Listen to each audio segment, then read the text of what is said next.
Hey, what's up, guys? I'm coming after you with another video. I'm showing y'all how to get one-play touchdowns against cover 4 drop. Pretty effective. Can do it out of a lot of different formations. So let's get into it. Like I said, it's something you can kind of run. I run it a lot in the 2-minute drills. A lot of people like cover 4s coming out. You don't manually cover this. It will get behind almost every cover 4. So I'm going to show you what I just did, actually, that y'all saw in that introduction. So if you look here, we hike the ball, and he's coming over top. You got to get the time, but he comes even with that safety, and that other safety does not move, and then we open for the touchdown. Now, why did that happen? So the reason that happens, so what I'm doing is I'm putting A on this curl route. That's it. You just got to put whoever's over that safety on that curl route, and nobody can run over top of that curl route. So if I put Y on a slant, it actually will hurt the play. Or if B was running a deep over top of that, it would actually hurt the play. But because this is just a curl route, we don't hike the ball. And again, need a lot of time. Oh, didn't quite get the time, of course. Now again, when you're in, he's only bringing 3, so that's a good thing. But you are going to need a lot of time to make this work. So we're going to hike the ball, and bam. And we're talking touchdown. So this works, and I smart routed X's route just to make it a little faster. And this works because, for some reason, when you run this curl route, he just ignores X and sits on the curl route. And so you can put right analog just as he clears the other safety, and he's right behind him for the easy touchdown. Now, the reason that I know it's the curl route is we actually going to run the same play, only this time I'm going to block with A. Hopefully get the time to see what I'm talking about. So if you block, see, he gets over top. Now I'm going to hit B just to show y'all just make reads, but since we got that kind of time. But as you can see, the way he reacted that time compared to the way he reacted before. He's staying back, he's kind of floating back, and then he's running. Now, I might be able to hit him with Mahomes. I might be able to put up analog on it and lead him forward if that's Mahomes and Tyreek. But just about any other wide receiver or quarterback, he's not going to be able to make that throw and throw it from the 30 to the 10. So right here, if I throw this, it's a good chance it gets picked because he actually stops right here. So like I said, he doesn't react the same. He's in much better position to make a play. Y'all probably just heard my dog shaking. Whereas for some reason, you put him on a curl, and I get sacked because my left tackle just takes massive L's. But you put him on a curl, and for some reason, number 42 just sits there. And as long as I can buy enough time, he's going to be wide open for the touchdown. And this is at almost any formation. Doesn't really matter. The principle is the same.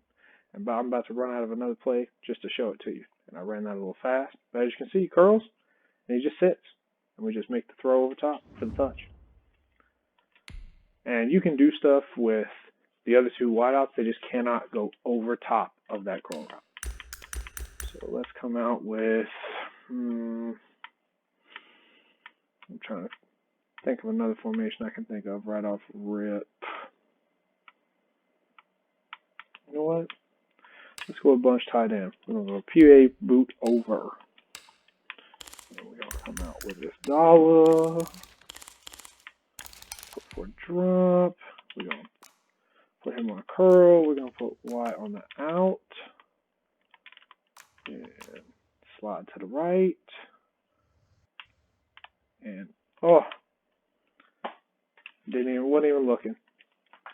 Now this one's a little bit different because he comes at it from a little bit of a different angle.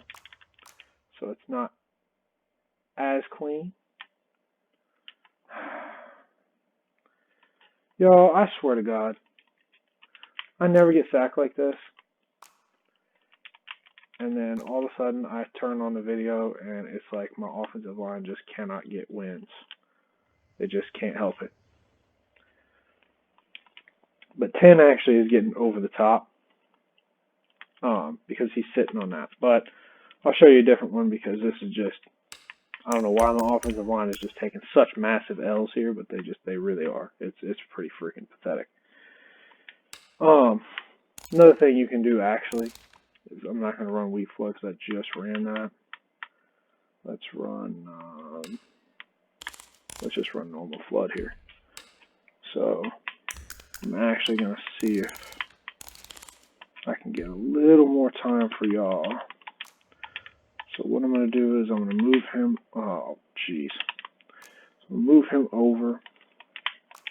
I'm going to run him on a curl. I'm going to smart route X. I'm going to hike the ball. And bam. Touchdown. So if you got that outside skinny post, it's money all day. Money all day. As long as you can get somebody on that side to curl. I put him in motion because I said, you know what, screw it, I'm just going to block with 7. So I block with 7. You got the left side double team. You got the triple team on Burns. Burns wins. He gets cut blocked. I move out to the right, and he's just wide open. I mean, he's 10, 15 yards ahead of everybody for the easy touchdown. Oh, I hiked the ball a little prematurely there. My bad. Throw that to McCaffrey against this cover 4. So, again, is that in multiple formations? I just did that out of another doubles, but I want to show you out of the trips. A lot of people love this trips tight end. Let's go, actually, PA crossers, because everybody's got freaking PA crossers. I swear to all that's good and holy.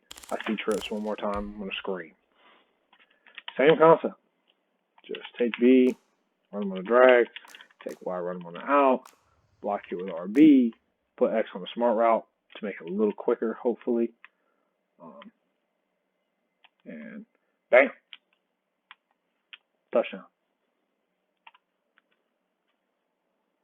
So again, it's not formation specific, it's concept specific.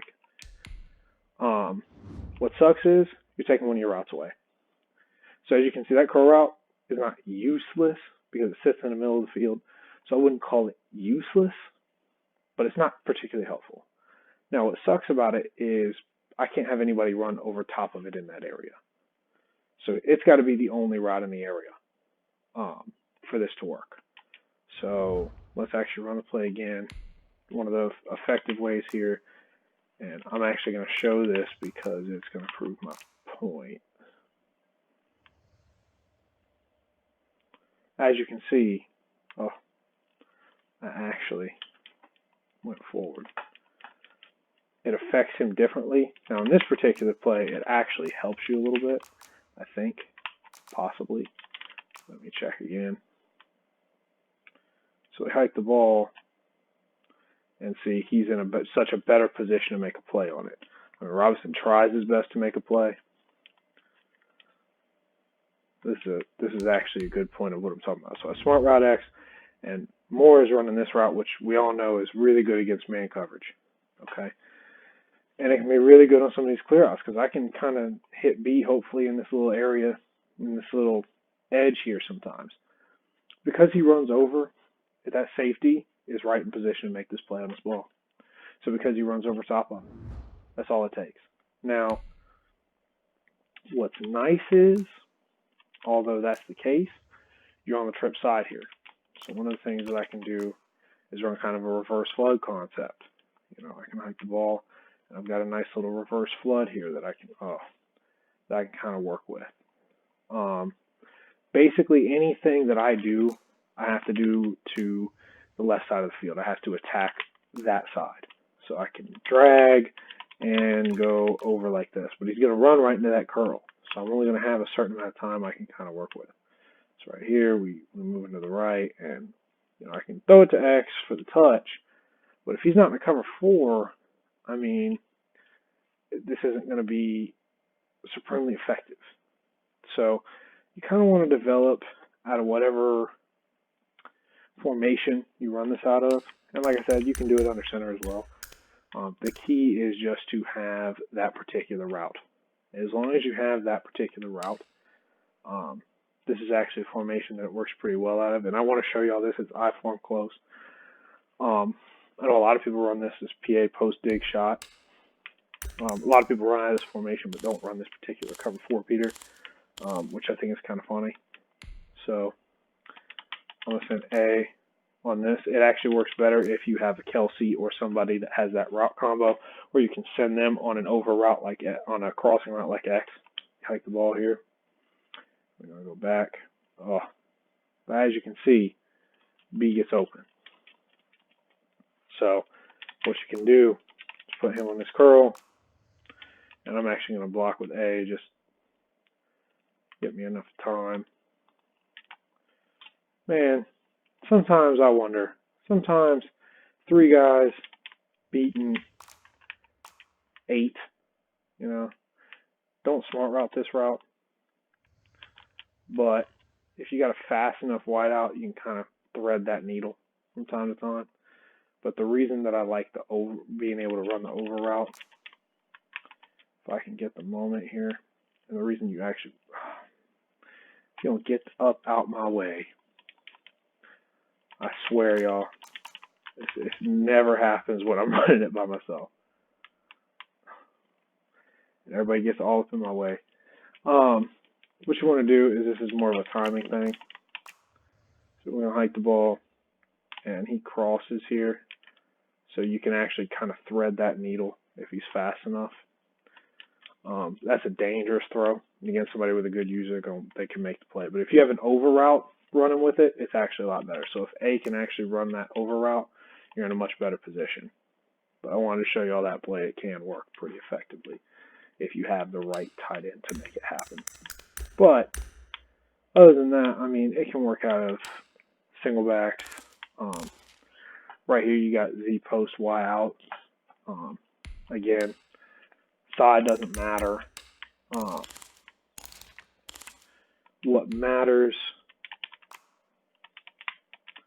is that you got that curl route on whoever that safety is on that left-hand side, or whoever, wherever the skinny post is not going. So the skinny post is going left. So you just need that route. And Moore's got 93 speed. He's the slowest wideout I've got out of my 3. And he's still wide open for a touchdown. Speed is not necessarily important. It's helpful because the faster, obviously, like I said, as you see, I require time. But if you can get it done, wide open, touchdown. Right here, he's touchdown open. And this is a 93 speed guy. So that's a good way to one touchdown play the cover 4. It's something I would not hammer repeatedly. However, something nice to have in your arsenal. Let's say you run this particular formation a lot. You can be running the ball effectively or whatever. You can be running your offense out of it, and then they come out in this cover 4, and it's something that they just have to account for. And if they manually cover it, you just got to make reads somewhere else. You make throw to X for the 7 yards. So anyway, I hope y'all enjoy that. I hope y'all enjoyed that video. Like, comment, subscribe, and y'all have a great rest of y'all's day.